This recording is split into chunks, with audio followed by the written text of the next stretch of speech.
Here we are. Welcome to Love Speaks Love, everybody, and welcome to my guest. My lovely guest today is Miguel Dean. Welcome, sweetheart. Thank you, Denise. Thank you for the invitation. Lovely to be here. Good. It's been a while. It has. I'm just going to open, oops, turn that down. Just finish with my text stuff. I could do sharing it to a couple of places actually. Share it to Solji.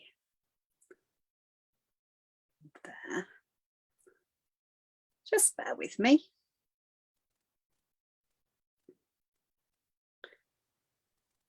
I feel a bit quicker than usual doing this today. I'm usually more, I don't know what's going on. I can actually work out technology. I can't always. Right, there we go. Okay, so without further ado, we'll do our little heart-to-heart connect, putting us in our heart space and just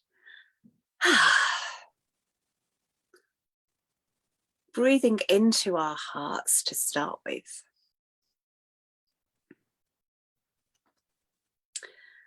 Bringing our awareness to our hearts and feeling our hearts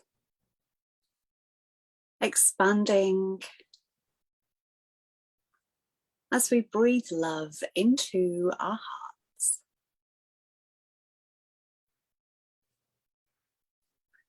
And on your out breath, breathing out anything of the day so far or the day ahead, or just anything that your body is ready to let go of. Any old emotions,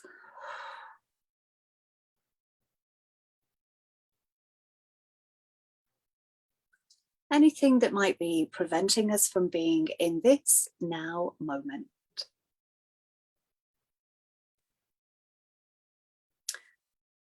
And extending our heart awareness out to the heart of Mother Earth. Connecting in with the beautiful crystal diamond heart of Gaia. And as we send love from our hearts to Gaia's heart, feeling that love from Gaia returning to us. And as always, feeling Gaia's appreciation and her gratitude for all of us, for all that we are and all that we do.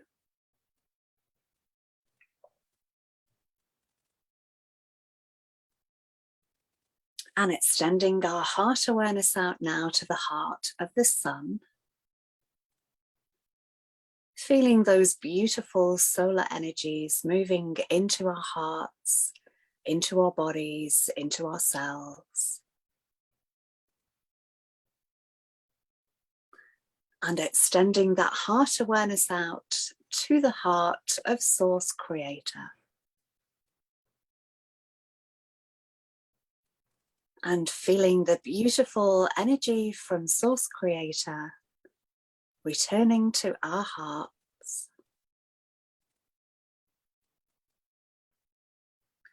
And feeling that love energy now extending out from our hearts into every cell of our bodies. Going all the way up to the top of our heads and all the way down to the tips of our toes.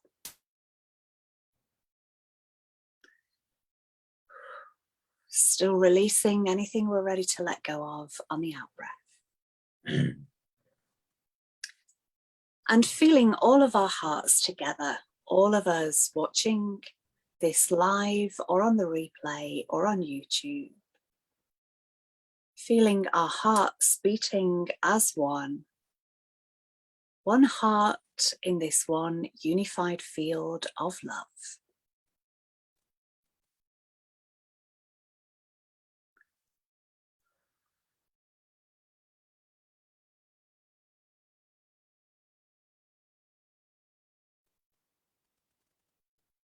So with a few more deep breaths, opening our eyes whenever we're ready.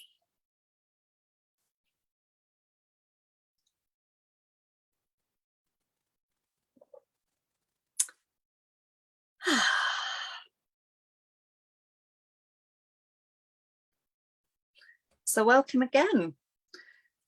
So for those that don't know, Miguel is in the heart of Glastonbury, and he's been doing a lot of work recently.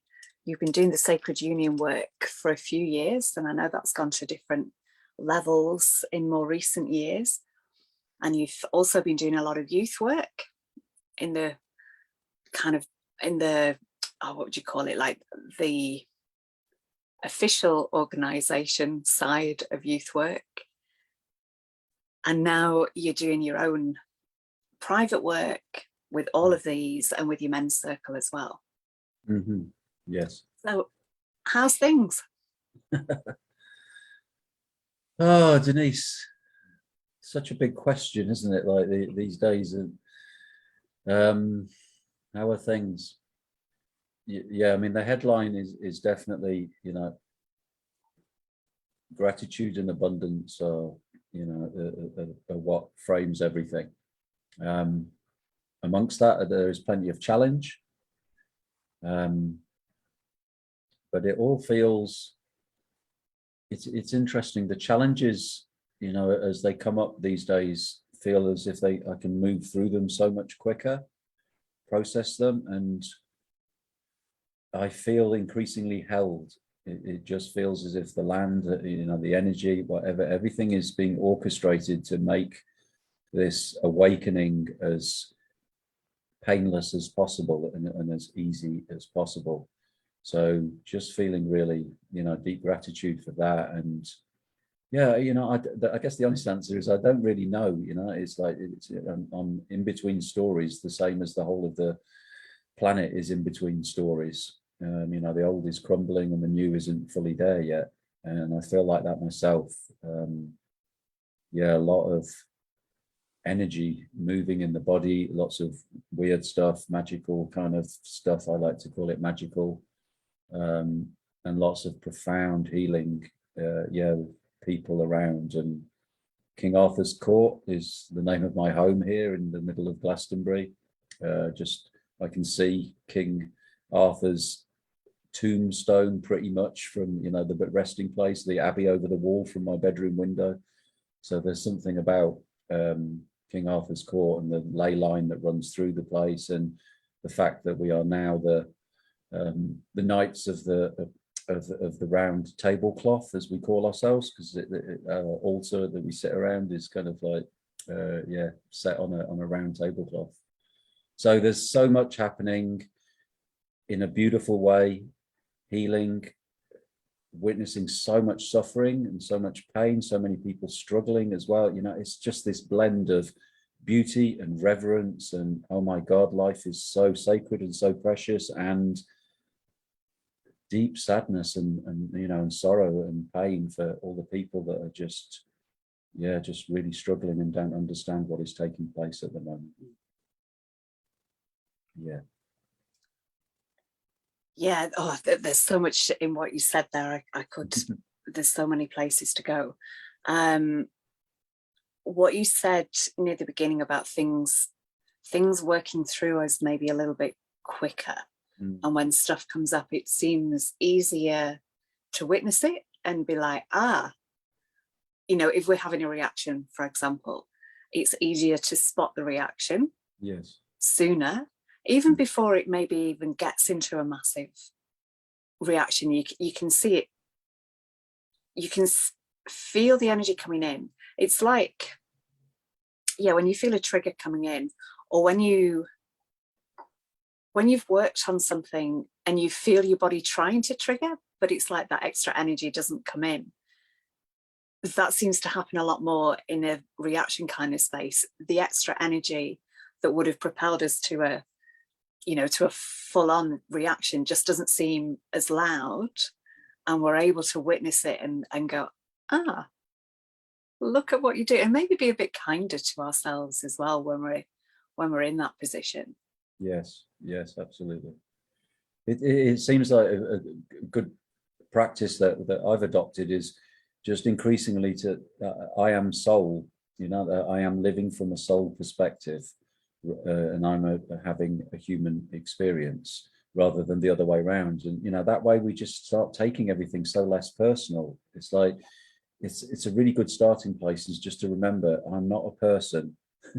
This is this is kind of an illusion. Yeah, it's a very convincing illusion, but it's not predominantly who I am. Who I am is soul, and the person is kind of like a thinner layer on top of that. So when we come from that place and we start realizing that life is all sacred and everything is divinely orchestrated, that everything, absolutely everything that happens is for our highest good. Yeah. So when we really start to get to embody that, we stop being triggered, and we start just kind of welcoming whatever and getting curious about it and go, oh, this is interesting. Generally, it's either a place, if there's a trigger, it's an opportunity for a boundary. This is unacceptable, which a lot of us are learning, or it's a place to deepen the compassion and just be kind of like, this is this is the other person's wound, or this is what's going on, and just feel compassion for that person. And at the same time, you assert your boundaries and speak your truth if you need to. But yeah, it just feels, I sort of jokingly say to people, I think I'm getting the hang of this, being human. Finally, I'm 53 years old, and it's kind of, it all feels pretty effortless and just flowing. And it's like, finally I've got the hang of it. I understand what's going on here. I have enough experience of what works and what doesn't work. So it's amazing. It's just amazing times to be alive, really. That just this stark contrast of such sacredness and reverence and beauty of life, and how deep the darkness and the distortion that is becoming more visible. I used to think that when you awoke, that things would just get more positive and easier and lighter, and and everything would be like all sunshine and skippy. But I now, deeply understand that my capacity to experience and to embody, to witness the sacredness and the beauty and the preciousness of life is determined by my ability to be with the pain, to do my shadow work, to go to those dark places, and to clear that which no longer serves me. And you've been doing the work a while, haven't you? You've been on, whatever you would label this journey as. You've been doing the inner work, let's say, for a while. About 25 years. I would say it started about 25 years ago with some counseling. That was when I began to first explore my inner world, and I was about 27, 28, and realized that everything that I'd been living was a result of my trauma. And I haven't, I guess the majority of the population are still in that place where they don't, where this information is hidden from us, that actually, our trauma informs everything, really. So it's been a long journey, and and it's not like it's been, but what I like to say is that the journey is the destination. There is nowhere to arrive at. It's all that happens is that I just keep finding that we can go deeper and deeper. I kind of still feel like I'm just in a way clearing the last of my trauma. I feel like I'm really rolled back to times of the time when I was in my mother's womb, and the first 7 months that were challenging and so on. It feels like I'm just clearing the last of that.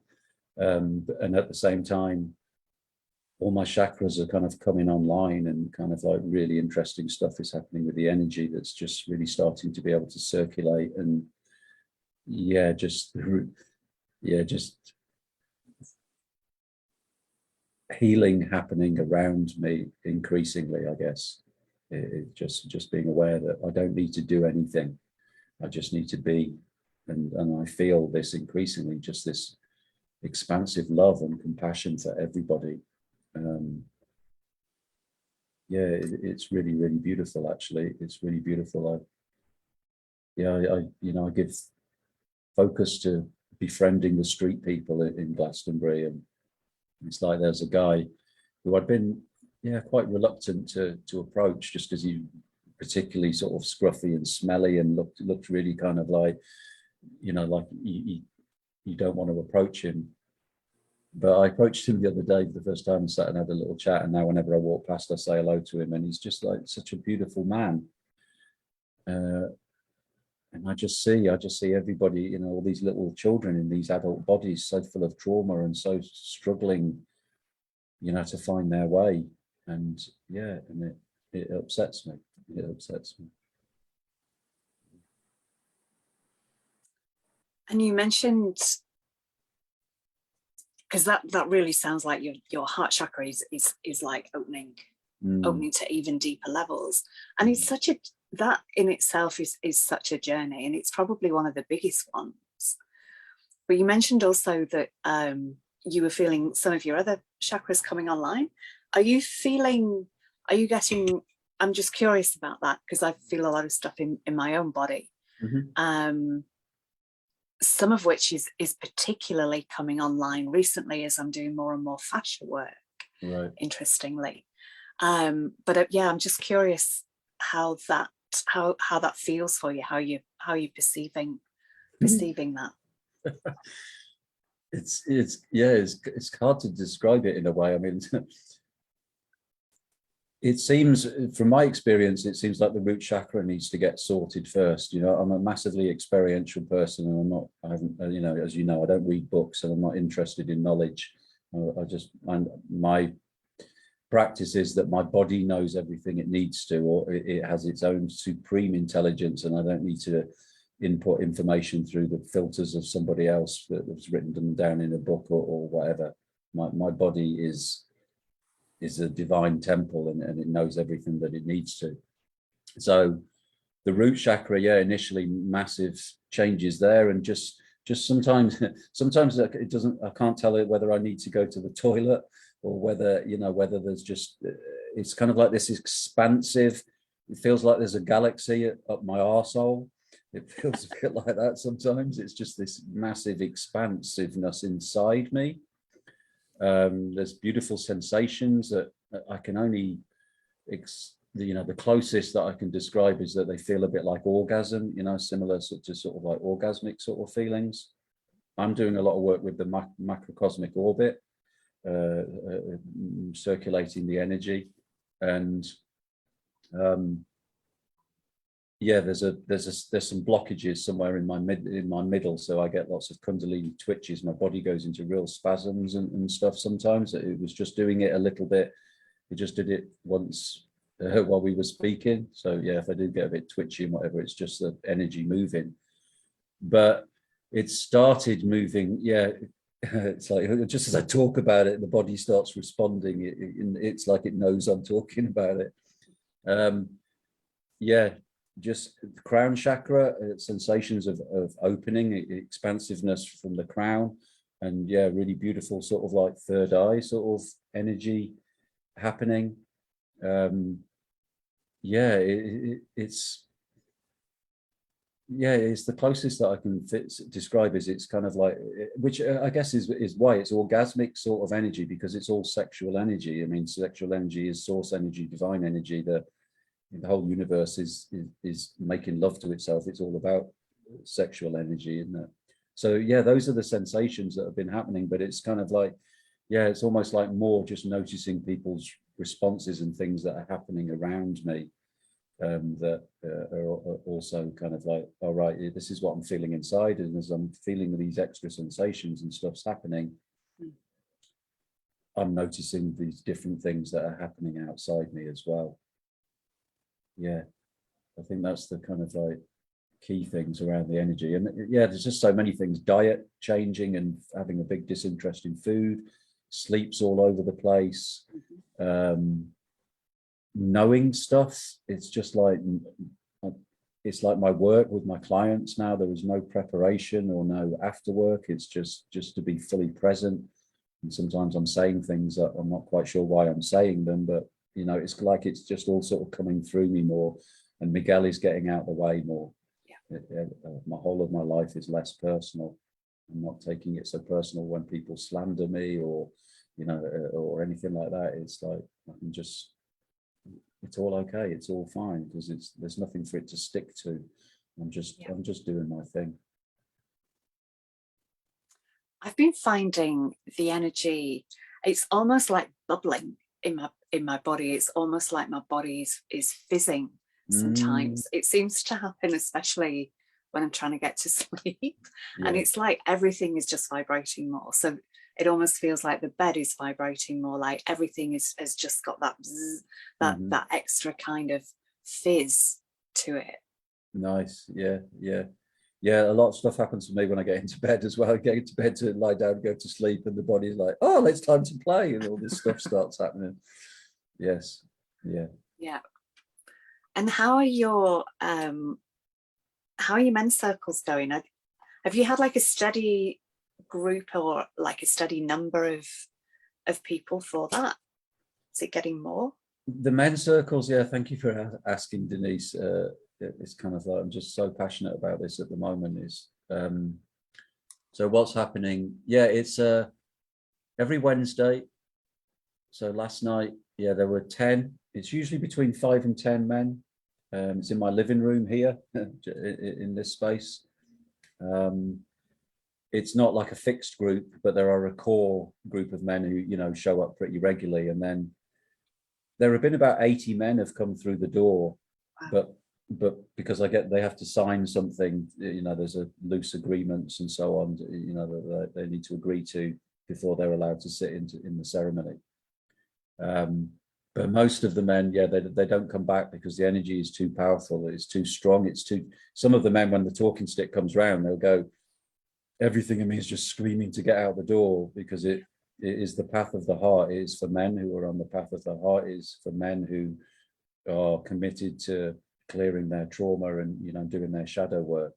And for a lot of men, that's just so stuck in their heads and just want to talk about stuff and moan about the world or whatever. So yeah, between 5 and 10 each week. Lots of them have come through the door. But it just seems to, I mean, what I've really noticed is it's about 16 months that I've been running it now every Wednesday. And what's happening is that, you know, it's filling in the gaps in between the Wednesdays. There are impromptu meetings.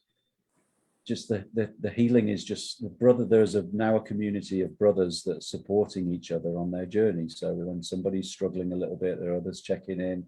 There's nearly always a young man, you know, coming through my place, coming just, you know, for a chat, or we use plant medicine to facilitate the healing process sometimes.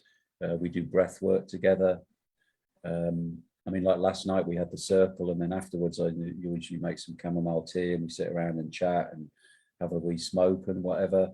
But yeah, one of the men just kind of like was going through something after the circle. He was pretty tender and he just had a really big clearing and release. So, you know, we ended up staying and just sort of supporting each other a bit more. And then that energy sort of triggered another young man, and he went into a deep process. It was about 1:30 in the morning before I told them all to fuck off. Like, it's like, yeah, I love you and I'm here and I'll hold space and I'll support you, but I need to go to bed now, so bugger off. So yeah, there's just something really, and you know, the men that are turning up regularly, it varies. Some of them are quite old. There's a few elder men that come, but most of them are benefiting most are like in their 20s or their early 30s that are really committed to doing their work, and just seeing them blossoming and their confidence growing. And you know, I get some of the younger men to open the ceremony and give them opportunities to step up a little bit, and I'm just kind of like informally just sort of mentoring them, you know, in between the sessions.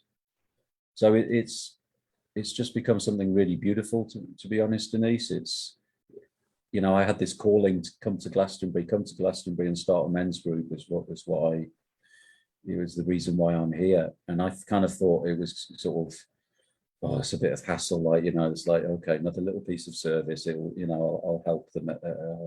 I'll be able to help some men. But what I didn't realize was just how crucial it was in my own development and my own journey, that, you know, that so many of us men have, for one flavor or another, some deep mother wound, whether it's enmeshment or whatever it is, you know. And in the old days, there were initiations, and the boys were taken from their mothers by the men, and the men stayed together, and, you know, and it was like, it was a clear process, it was a clear ceremony. But most of the boys, most of the men of our societies, they're still energetically married to their mothers in some way. And the pain and the suffering that I see in these young men, that as they try and navigate their way out of this labyrinth, you know, is really, it's really humbling to see, and it's really sad to see. So yeah, there's all sorts of different men come through, usually five to 10 in the circle, but it just goes so deep these days, like, you know, and I guess that's something about the energy as well, you know. It's me, as I wake up, and my energy that's holding the circle feels safer, the container is stronger, and so the men are opening and crying and sharing more vulnerably. Last night, I just got to fit this little bit in Denise, that last night, for the first time, a father and son both sat in the circle together. Wow. And that was so precious. It was so beautiful. The father sent me a message after the circle, because him and the son's been having a lot of problems with addiction and stuff, and it was a real big, and social anxiety, so it was a massive thing for him to turn up at a circle. But the father sent me a text. The father cried during his sharing, which is unusual as well. You know, usually it takes the men a little while to feel safe, but just to see that he felt so safe, you know, instantly, that he could share from that depth. And he was like, oh my God, you know, I'm just so glad I found this circle. I've been so hungry for this. So beautiful things are happening with the men's work. And yeah, I like to speak about it, as I mentioned to you before, because I want people to know that men are doing their work, and that men have been just as wounded by this system as women have. And it's incredibly difficult and painful and challenging work. You know, I've trodden this road for 25 years, and I know that it's difficult. And now I'm seeing it from a whole different perspective, you know, from a real heart perspective of witnessing these young men and holding them while they sob their hearts out, and you know, and being there for them when they fall, and not being there for them too much. I'm pretty big on my tough love sort of thing. It's like, you pick yourself up, you can do this, like, you know what I mean? I'll be there to give you a hug, but you pick yourself up.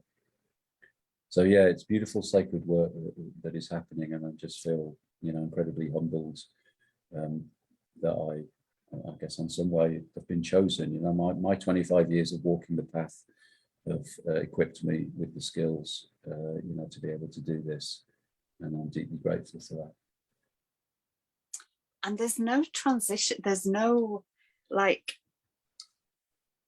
from boy to man, there's no initiation. That's something that we've lost over time. There's no initiation that the boy goes through. And I don't know how I would feel about some of the initiations. I think some of them could have been, you know, pretty brutal. I think there's probably there's probably a way of doing it now that's different from that, but still really powerful. Is that something you've thought about? Yeah, it's something that I've started doing that's just kind of evolved, really. It's begun because I do some youth mentoring work. You know, my background was, I did a lot of youth work for many years when I was working in colleges and the homeless sector and so on. But yeah, what's been happening is that, yeah, most of the sessions are on Zoom, you know, so they're an hour a week or something. And sometimes it's just the young person is in such a you know, difficult place that that little snippet of an hour, it's not enough. Or, you know, there are times when some of the young men that I've been working with, it's like, I don't know whether they will still be alive next week, because, you know, they're suicidal, you know, stories that are so strong, and they're, you know, they're doing such dangerous things to themselves. So I started inviting them, come for a day. And once I got to Glastonbury, it was like, come and have a day with me, or come and have a weekend, come for something longer.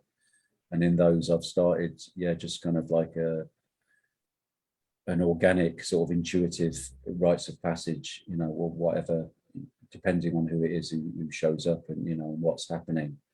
But there is usually some pain. There is usually some I wouldn't call it brutal, but pain is a really important part of the initiation.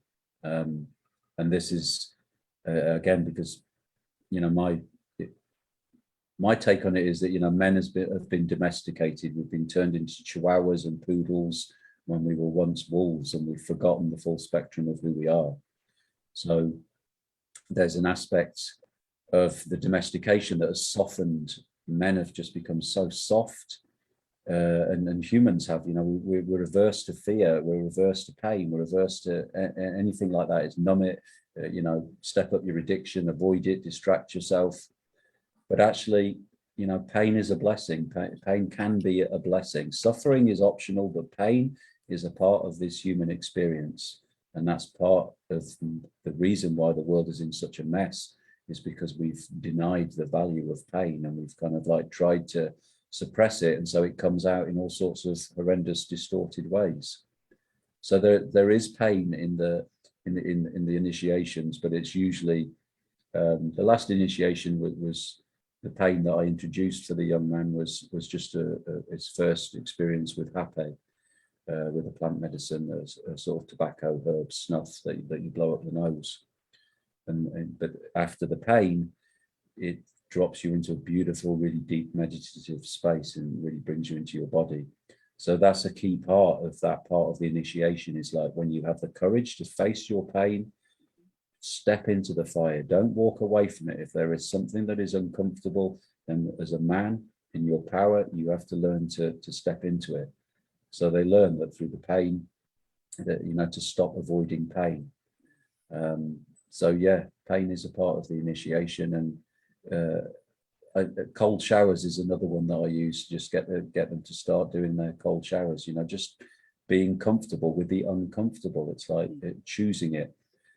Also, the big part of that part of the initiation is it helps to develop the mindfulness, because what tends to happen is when something's uncomfortable, our mind makes an excuse. Oh, we'll do that later, or I don't need to do that, or I don't feel like it, or whatever.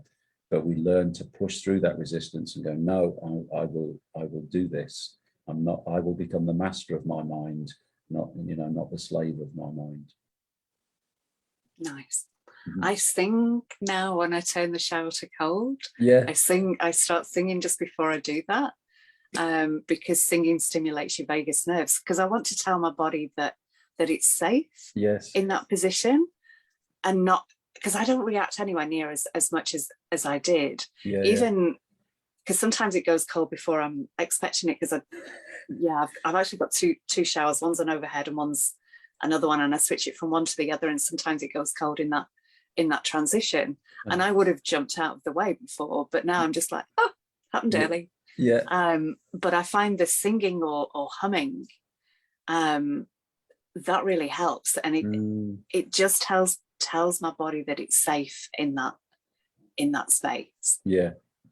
I really like that, actually. I might have a play with that myself, the singing for the cold bit. Because I love my cold showers. It gets to, that's the interesting thing, that it gets to the point where I can't get out of the shower without putting it on cold. It feels like I've cheated myself. My body's like, what? We're not doing the cold bit. It's like, come on. And that's, that's such a powerful lesson, that we can go from resistance and total resistance to loving something. Yeah. And it's nearly always our ego that's causing the resistance, because it's well-meaning. It just wants us to stay with the familiar and the known, because it thinks that's the safest option. But when we become the master of our minds and start being the steward of our ego, shall we say, then that's when we really start reclaiming our sovereignty, because our minds aren't our own. It's like most people forget this.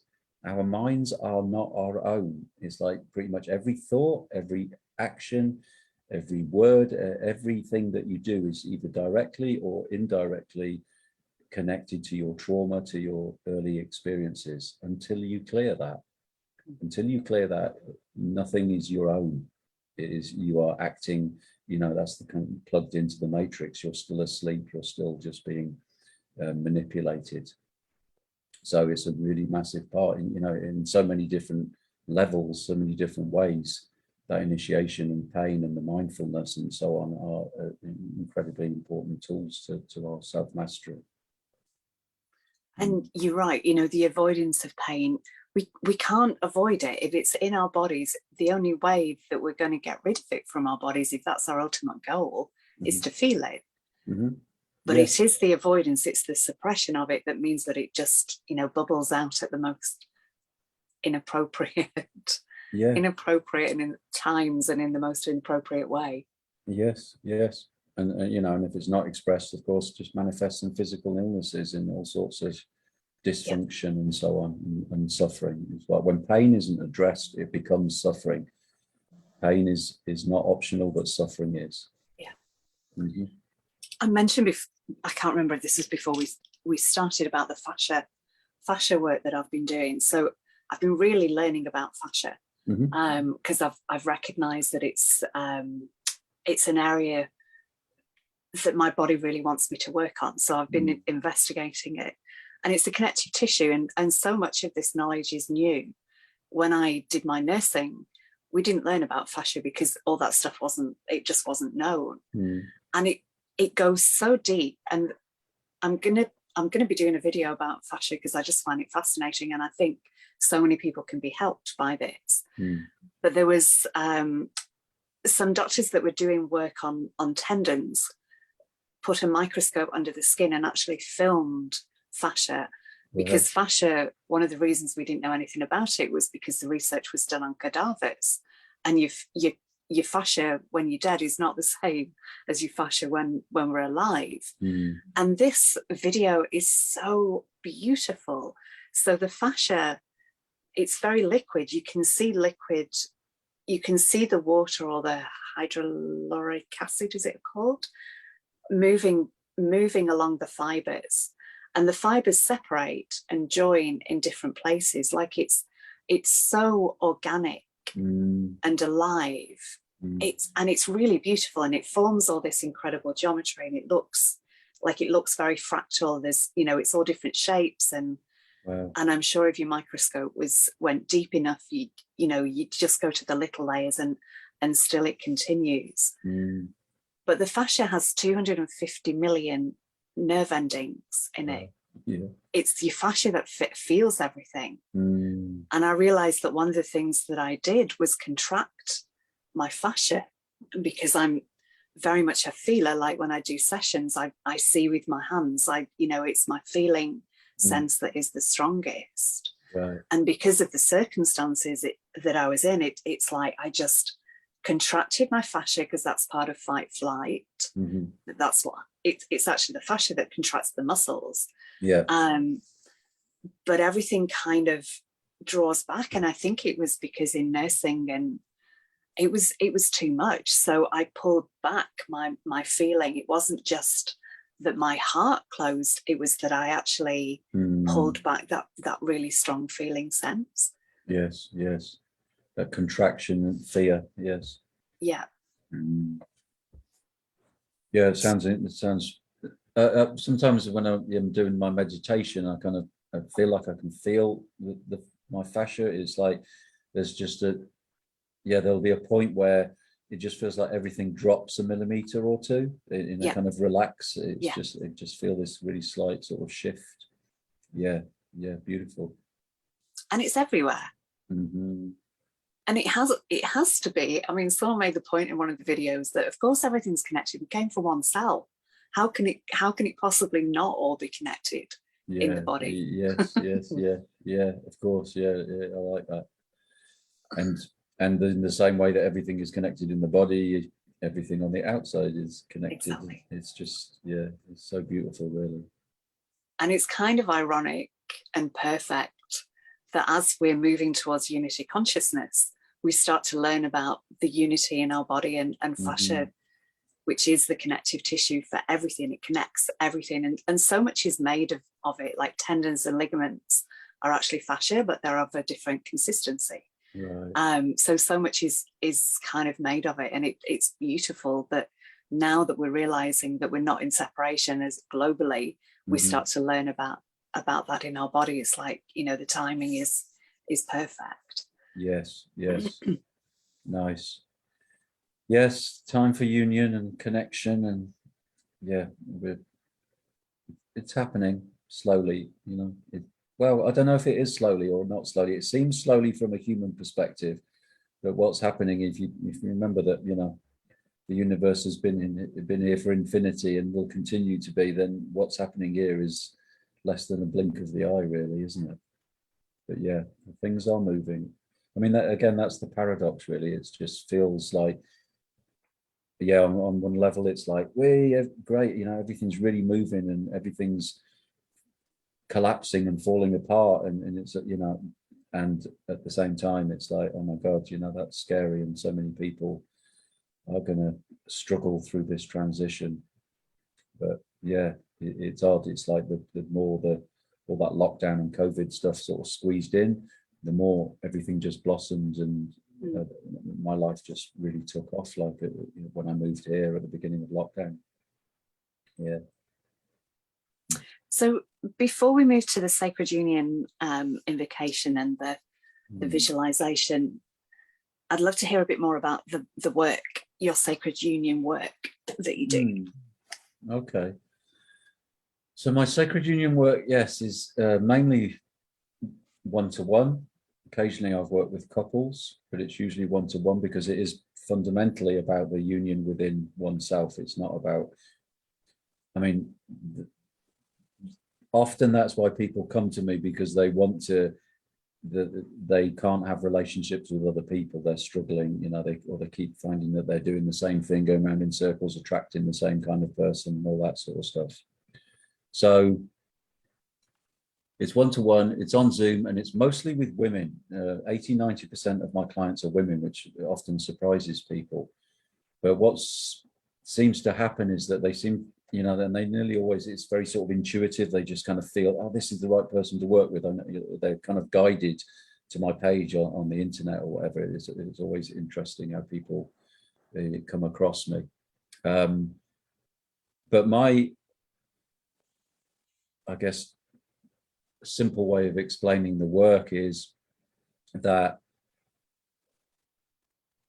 women or people feel safe in my presence because I'm quite a solid, safe, grounded container. The balance of my masculine and feminine is in pretty good shape. And what seems to happen in that energy where they feel safe and held is that they relax. And in that relaxing, I guess we're back to the fascia. In that relaxing, they expand and they open. And in that opening, the trauma, the memories, whatever needs to come up starts being allowed to come to the surface because they're not contracted in fear and locking everything in. I used to be a little bit concerned because I found that women were nearly always crying in my sessions, and I thought, I was doing something wrong, and then realized, no, it's okay, I'm doing something right. They're crying because they feel safe enough to express. And most of the women have had very deep father wounds or very deep, wounds from men that have been raped or, have horrendous stories and so on. And for many of them, it's taken them a lot of courage. I'm usually the first man that they have worked with. They've always just worked with women. So it just feels like it's just softly giving them a different experience of masculinity, really, because the majority of the experience out there is so distorted, and the programming in man to objectify woman, and the sexualization of woman is so deep that all the different issues and challenges that brings. So yeah, it's mostly with women, and what I end up focusing on a lot of the time is, some of the time is listening and going back and explaining where the roots of their current issues are from, showing them how that's a mirror of the dynamic with their father or with their mother, or the dynamic between their parents, or whatever was going on.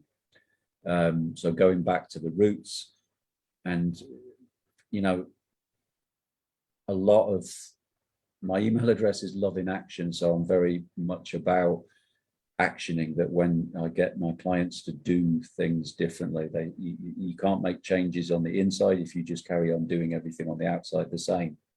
So the three areas that we work on most are their boundaries, speaking their truth, and honoring themselves.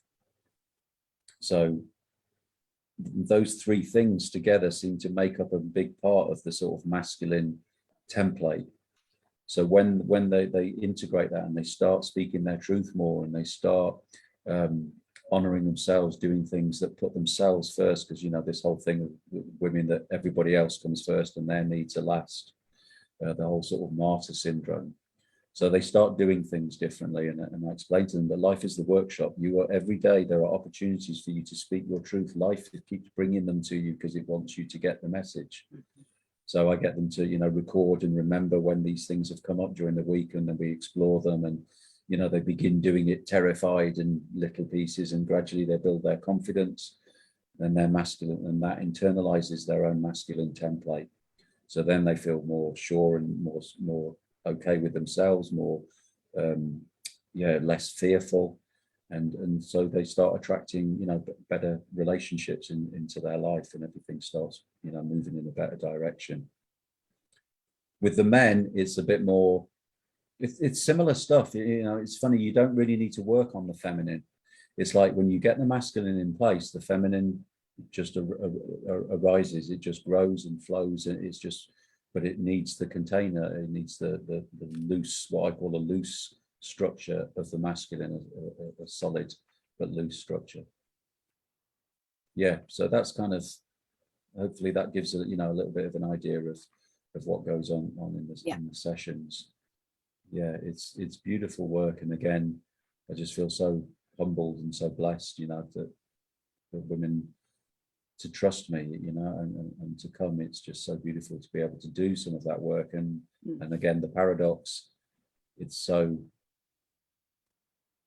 sad. I can't think, there needs to be a stronger word than sad, but I can't find it, you know, that there are so many people that have been violated in so many ways. And yeah, it's just, there's a good place for righteous anger when we start being, you know, witness to the real depth of the distortion that is taking place in our society, and how deep it goes, and how it's causing so much suffering needlessly. We are love and truth. We are the embodiment of love and truth underneath all the trauma and all the stuff that we've been exposed to. So yeah, you know, again, Sacred Union work, I love doing. It just feels like beautiful conversations with beautiful people all the time, and, you know, and they give me some money for doing it. So it's just, yeah, very blessed. It feels like there's been a big change in the last 50 years, like from when we were children to now. Mm-hmm. The world has changed a lot in these regards. Like, it's, you know, it's hard to imagine, really. And we are just at the start of all this healing. Mm-hmm. Mm-hmm.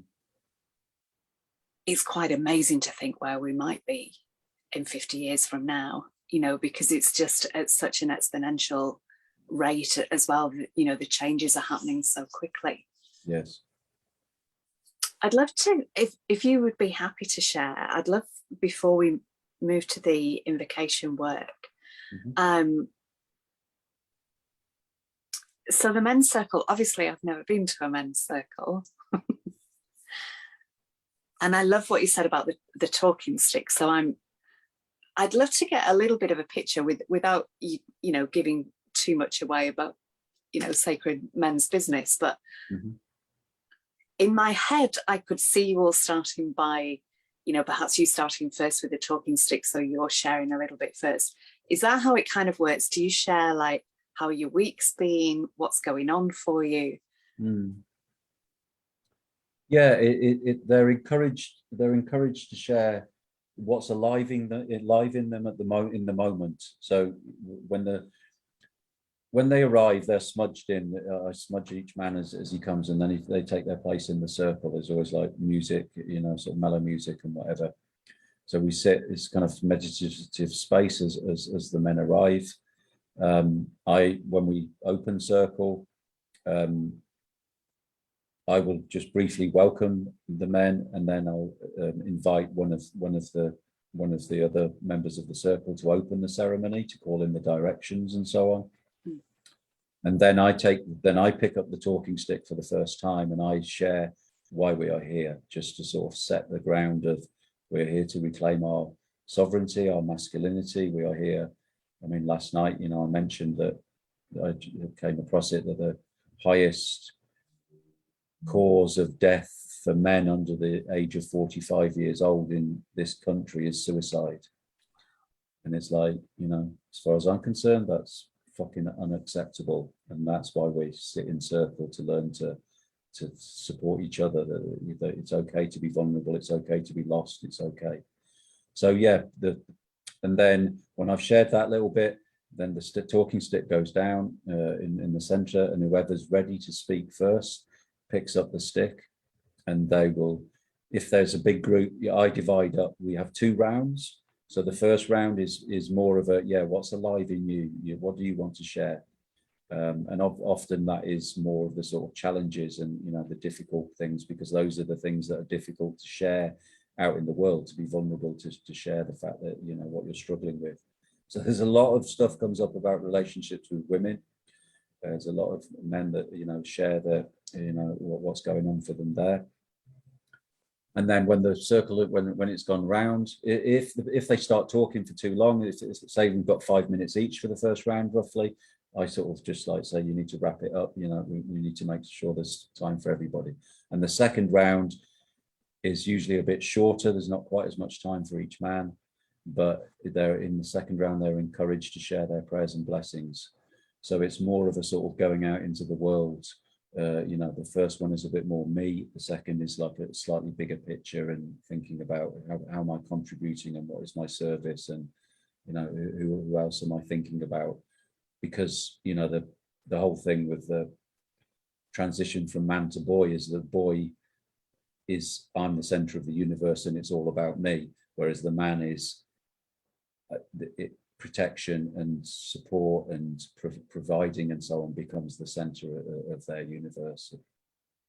So and then we stand and we all put our arms around each other, do a group sort of hug, and do 3 arms and blow the candles out and close the ceremony. That's kind of like, so it lasts about an hour and a half, an hour 45 minutes usually, unless there's an issue. If there's an issue, if one man has a charge against another man, which has happened a few times in circle, then we sit and we close the ceremony after the initial circle, and then we sit again and start another circle in order to resolve the conflict that is there. And the talking stick goes round again until there is some sort of resolution that's been arrived at. So that's kind of, that's you and anybody else who's listening, a privileged peek into the Glastonbury Men's Circle. We've actually had we had a non-binary person come, and that was interesting. He, she, they were feeling that they wanted to totally transition as a man and wanted to come to a men's circle to experience what it felt like. I was totally cool with it, but on the second visit, one of the men wasn't totally cool with it, and it became rather an interesting circle that we had for that. It's hard to give a sense of it, really, Denise. In a way, I kind of feel like we're talking about the mechanics, but I'm not going to rub your face in it, but you're not going to be able to experience it. But it's just like a very beautiful sacred space is what unfolds, really. Beautiful, and thank you for doing that.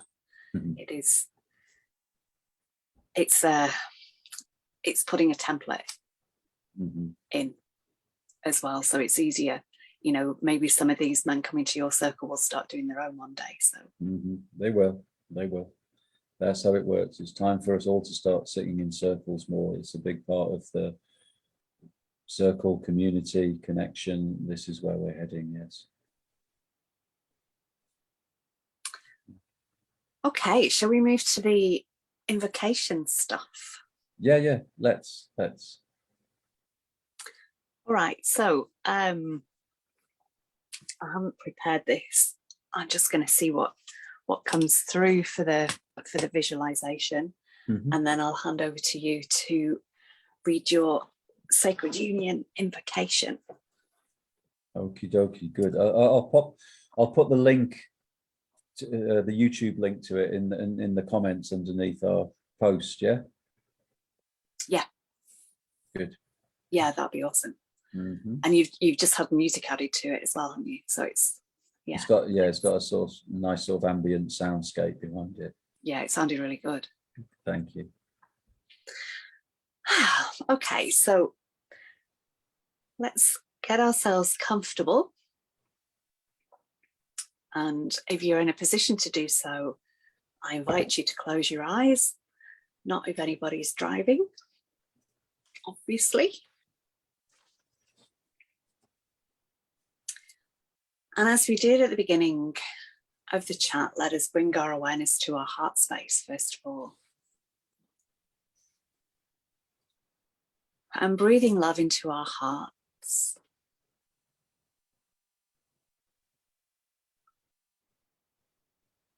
And I'm seeing golden light. So let us breathe golden light into our hearts.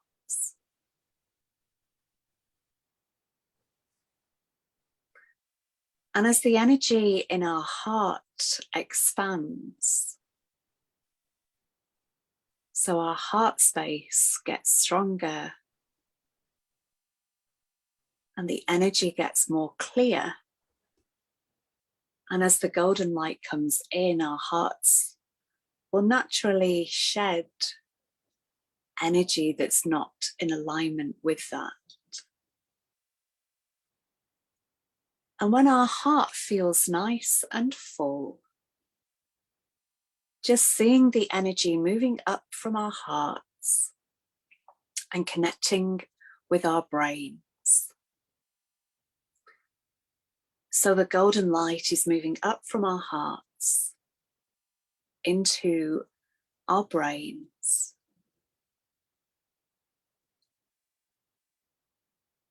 And the golden light is balancing the left and the right sides of our brains.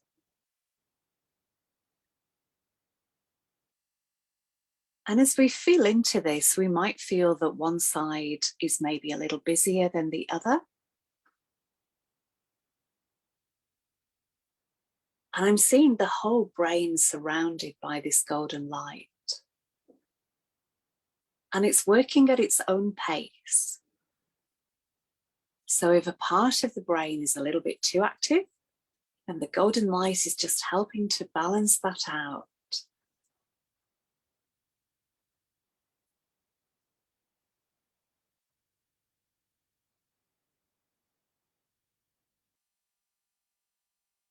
And the golden light, as it's still balancing, and that balancing will continue during this visualization. And the golden light now begins to spiral down our spinal column.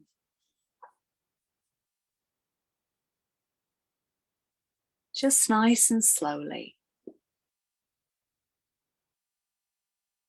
And as it moves down our bodies, it goes into our energy centers, to the front and the back of our energy centers.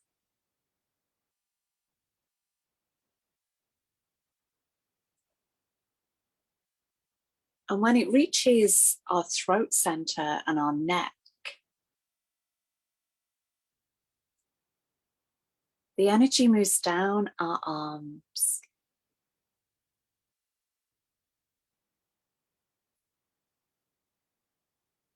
And everything twists at the back of the neck, at the back of the head, where the neck and the head meet.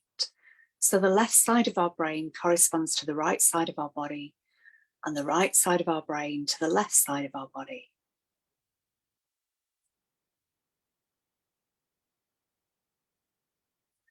And this bifurcation that happens, the golden light is moving down the spine, but it's also moving down both sides of the body.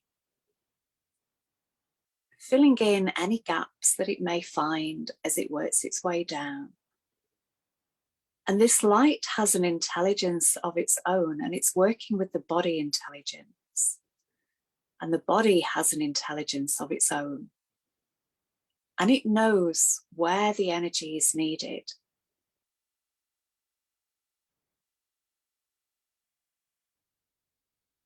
So it moves into all the body parts, into each of the lungs, the one on the left and the one on the right, into all of the ribs, and down into the belly, into all of the organs, into the liver, into the spleen, the stomach, and all the other organs of digestion, and into all of the glands of the body. And I'm getting an image of the fascia, so it's moving into the fascia, the connective tissue system of the body.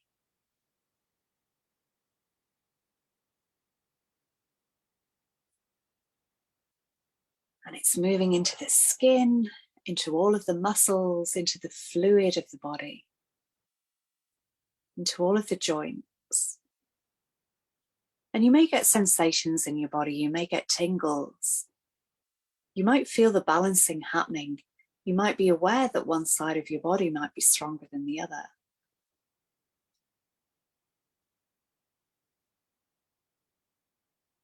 And it moves down,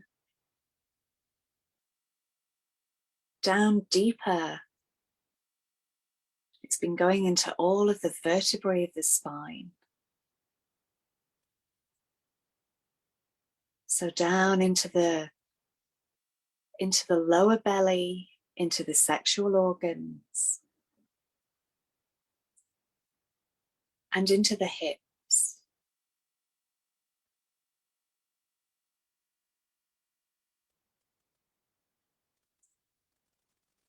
And moving down the legs to the knees.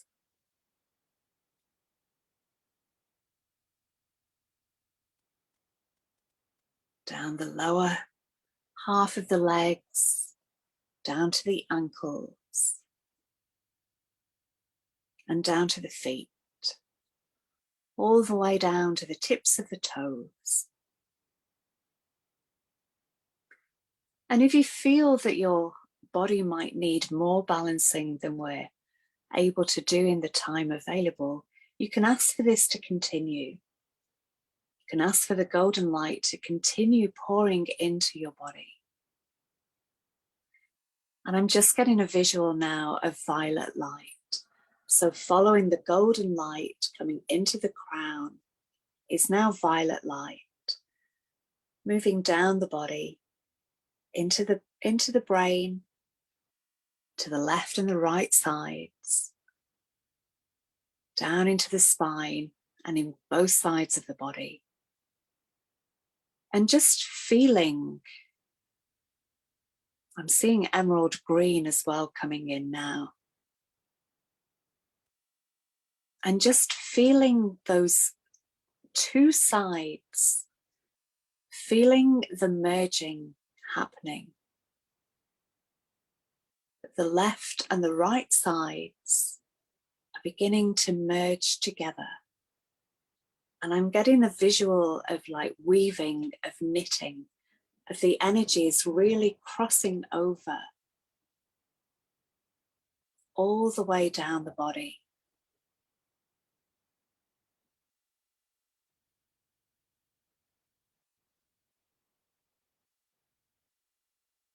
And I'm just guided to share a little bit of light language to further this process. Hiat arana kolakian ana kolakia, kolisht arant uyakiat udut oran. Holeki dat arant uy, balat arant uy kid arad ki at uyishta.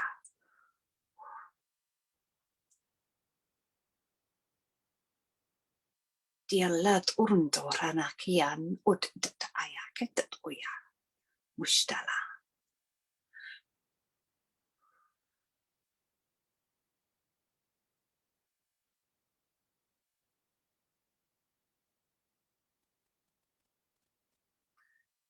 And handing over now to you, Miguel. Thank you for the invocation.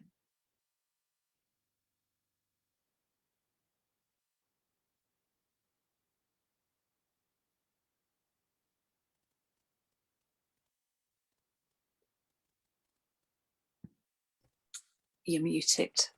I'm not muted now. Sacred Union Invocation.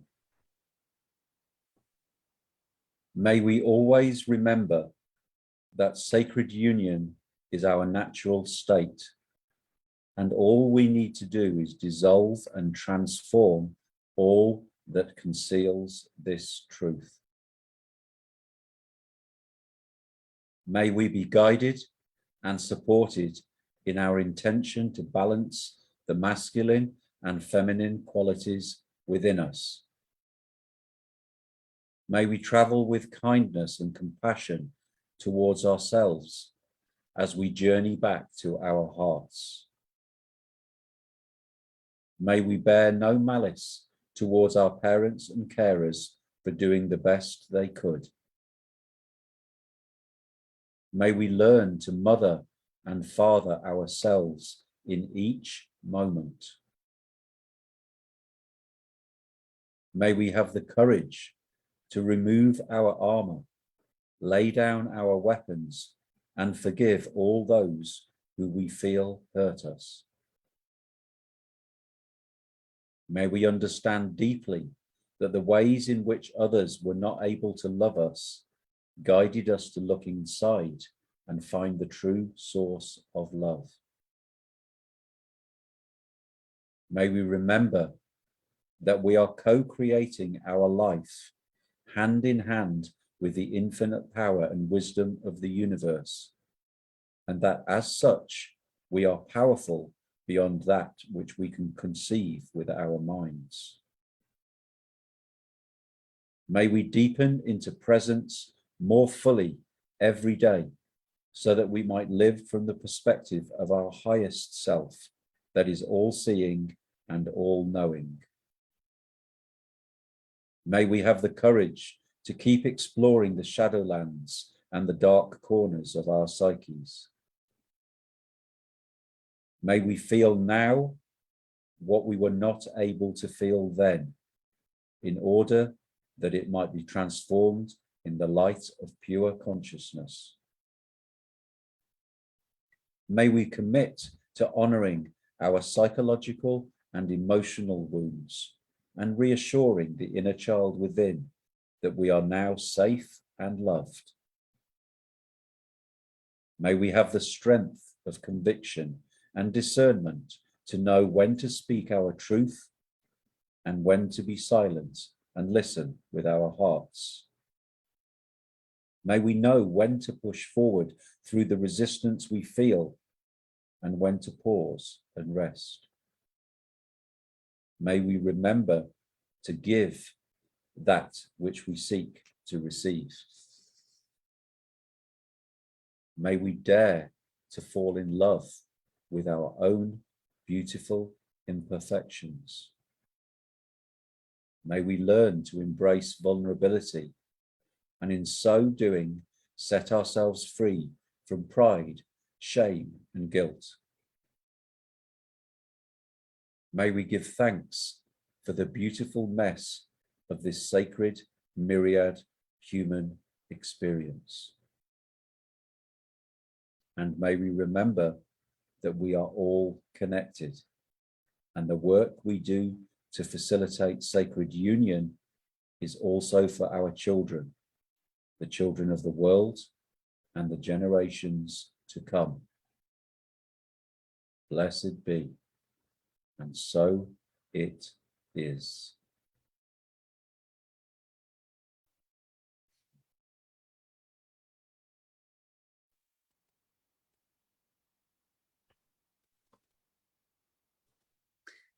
Beautiful. Thank you. Thank you, Denise. Thank you. It's been lovely to be here with you this evening. And yeah, lots of love and blessings to all the viewers, the listeners, and even loads of love and blessings to those that aren't viewing and listening to our little video. Yes.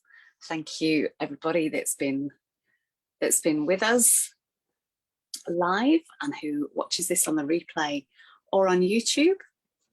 The YouTube channel that this will be on is Inner Peace with Denise, and it will be awesome to have more subscribers. If anybody hasn't subscribed already, please do. And please like and share if you feel to. Where can people get hold of you? People can get hold of me on my website, which is just migueldean.net. I am on Facebook, Miguel Dean. Yeah, there's just a Miguel Dean page, and there's a Miguel Dean Sacred Masculine page as well. So yeah, please, any inquiries, anything at all, people resonate with what I'm doing or whatever, yeah, don't be shy. Just get in touch. It's good to hear from people. And thank you for asking that question, Denise.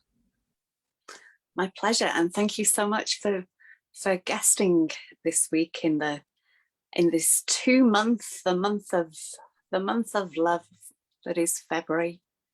2 months in all the twos. Absolutely, yeah. Let's make every month a month of love, hey? Yeah, nice. Yeah. Okay, so I will stop the live. I'll just say thank you again, and next week we have Nikki Hamid.